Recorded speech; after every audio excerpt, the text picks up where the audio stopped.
कई उपधाराएं हैं उसकी जो उसकी कंडीशनिंग करती हैं। आप लोग इस बात को समझ लीजिए।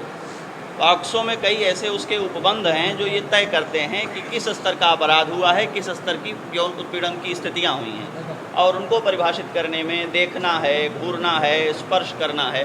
जो सामाजिक जीवन में प्रमुख लोग हैं रघुवर जी, उन लोगों के जीवन में बहुत सारे लोगों का प्रवेश होता है। स्त्रियां भी होती हैं, पुरुष भी होते हैं, बच्चे भी होते हैं। किसी को पुरस्कार लेने जाना है, किसी को आशीर्वाद लेने जाना है, किसी को अपनी कोई उपलब्धि बताने जानी है, किसी को अपनी कोई समस्या कहने जानी है। लोग उनके आसपास होते हैं। बहुत सारे लोगों का उनसे काम बनता है। बहुत सारे लोग ऐसे हैं जो मायूस भी होते हैं, जिनका कोई प्रतिपक्ष भी होता है। वो वैसे लोगों के बारे में कोई आरोप लगाते हैं, और आए दिन ऐसी घटनाएं हैं। आप मीडिया जगत के लोग हैं, उनसे अवेयर हैं। तो जो धाराएं हैं जिनमें अपराध ऐसे स्तर के हैं, जिनमें गंभीर स्तर के अपराध हैं, उनमें जिस तरह के संविधान हैं वो होने चाहिए। यौन उत्पीड़न को रोकने के लिए शासन को और कठोर कानून भी बना लेने चाहिए। हम लोग उसका अनुमोदन करते हैं। लेकिन उसकी जो आभासी परिस्थितियां हैं, जो नहीं प्रमाणित होने वाली परिस्थितियां हैं, किसी महात्मा के पास, किसी महापुरुष के पास कोई स्त्री गई है आशीर्वाद लेने के लिए, वो सिर पर हाथ रखकर आशीर्वाद देते हैं, पीढ़ियों पुरानी परंपरा। कोई आरोप के आधार पर लोक में पूज्य एक मान्य व्यक्ति को उठाकर बंद कर दिया जाए, कैसे प्रमाणित होगा कि उस आरोप लगाने वाले की ही बात सही है? तो इसमें संशोधन हो, और यहाँ शासन थोड़ा समय ले, भले उन पर कुछ कंडीशंस लागू कर दे कि आप जांच में समर्थन करेंगे, आप उपलब्ध रहेंगे, आप सहयोग करेंगे, ये सब परिस्थितियाँ हो सकती हैं।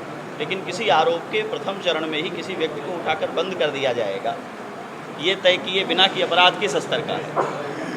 उसमें उसकी परिभाषाएं दी गई हैं। अगली आरोप लगाए उसके लिए क्या सज़ा का विधान हो।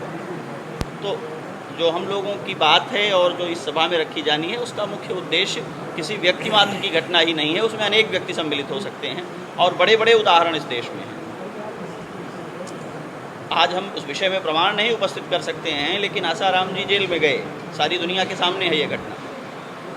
उनके जेल जाने के पहले तक इस देश के लिए समाज और सेवा, उपदेश और शिक्षा और चिकित्सा के बारे में जो उनके काम किए गए थे, क्या उस आरोप के बाद वो काम समाप्त हो गए?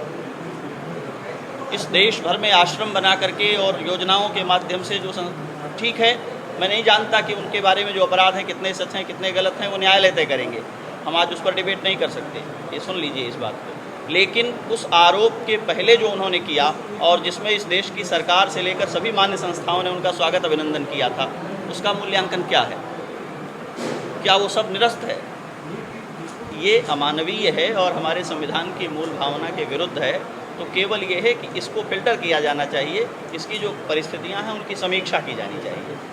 जी, चुनाव के हम लोग खिलाफ नहीं हैं, उसके पक्ष में हैं। लेकिन ऐसा किसी के द्वारा हमारे ऊपर, आपके ऊपर, किसी के ऊपर आरोप लगा जीवन नष्ट हो जाना, ये अच्छी बात नहीं है। और उस पर पहले जांच के बाद में ही उसकी गिरफ्तारी हो, ये प्रस्ताव जाएगा। जी हाँ, सरकार से हम मांग करेंगे कि जो इस प्रकार की धाराएं हैं, जो कि आजकल इस प्रकार की धाराओं को हथियार की तरीके से इस्तेमाल किया जाता है। आपसे हमारी दुश्मनी है, और किसी भी व्यक्ति के ऊपर हमने आरोप लगा दिया, तो जांच तो बाद में होती, पहले उसको गिरफ्तार कर लो, जेल में डाल दो, और उसकी संपत्ति पर कब्जा कर लो, उसके स्वाभिमान को नष्ट कर दो। इस संबंध में हम सरकार से अनुरोध करेंगे। बाकी जो देश के मूर्धन्य लोग आएंगे, और उसमें विद्वान भी होंगे, पूर्व जज भी होंगे, और तीर्थों से तमाम सारे महापुरुष भी पधारेंगे। लेकिन पास्को का जो सहारा लेकर के लोग उसका दुरुपयोग करते हैं, उस कानून का दुरुपयोग करते हैं, उसको कलंकित करने का काम करते हैं, इसके विरोध में हम लोगों ने खड़े होकर के, और सभी लोगों ने, साधु संतों ने कदम बढ़ा करके इस कार्य को करने के लिए इसमें एक विचार विमर्श हो, और इसमें इस तरह की धारा पहले उसकी जांच हो, और जांच होने के बाद ही किसी के साथ कोई इस तरह का जो दोषी हो उसे दंडित किया जाए। लेकिन जो दोषी न हो, वो उसके साथ जो सामाजिक, शारीरिक, मानसिक जो प्रताड़ना होती है, उसके साथ क्या किया जाएगा, यह बताने की अपेक्षा है। सरकार कोई प्रस्ताव भेज रही है? प्रस्ताव भेजा जाएगा 5 तारीख को, जो सभी का विचार आ जाएगा। विचार आने के बाद 5 तारीख के बाद ये सरकार को विचार भेजा जाएगा, प्रस्ताव भेजा जाएगा।